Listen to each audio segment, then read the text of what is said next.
திட்டமிட்டு அவங்க வந்து ரவுடி பசங்களை உள்ளே விட்டுட்டாங்க. உள்ளே விட்டுட்டு ஸ்ப்ரே அடிச்சிருக்காங்க. மயக்கம் வரதுக்கு ஸ்ப்ரே அடிச்சிருக்காங்க. ஸ்ப்ரே அடிச்சு எல்லாம் மயக்கம் போட்டு ஒவ்வொருத்தராக விழுக ஆரம்பிச்சிட்டாங்க. விழுதுன்னா அந்த ரவுடி பசங்க எல்லாத்தையும் எல்லாத்தையுமே தள்ளுறாங்க. நாங்கள் கண்ட்ரோல் பண்ணுற அளவுக்கு ஸ்டடியாக நிற்கிற அளவுக்கு அங்கே இல்லை. எல்லாத்தையுமே தள்ளுறாங்க. நாங்கள்லாம் ஒரு 10 பேர் அந்த ஒரு குழி இருக்குது அந்த தெருவில் ஸ்டார்டிங்லேயே. அந்த குழிகளை தள்ளிட்டாங்க எங்களெல்லாம். விழுந்தோம். கொத்தோடு அப்படியே சாயிறாங்க. வேணுன்னே சாயிறாங்க. கழுத்தில் வச்சு கால் வச்சு மிதிக்கிறாங்க. ஆமாம், ஒரே காரணம் ஜிஹெச் போனால் என்னையும் முடிச்சு விட்டுப்பாங்க. தெளிவாக சொல்கிறேன். ஆம்புலன்ஸில் என்னை ஏற்றிருந்தாங்கன்னா அன்னைக்கே என்னோட கதை முடிச்சிருப்பாங்க.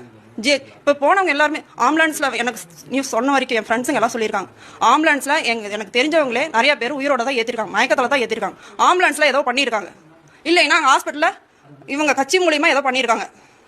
அவங்க எல்லாருமே இறந்துடல. எல்லாம் மயக்கத்தில் தான் போயிருக்காங்க. ஆம்புலன்ஸில் ஏதோ நடந்திருக்கு. நான் போயிருந்தாலும் எனக்கு ஏதோ நடந்திருக்கும். நான் இங்கே நின்று பேசியிருக்க முடியாது. இப்போ இந்த கேஸில் உங்கள் ஹஸ்பண்ட் தான் ஃபர்ஸ்ட் அக்யூஸ்டாக சேர்த்துருக்கீங்க. இல்லை,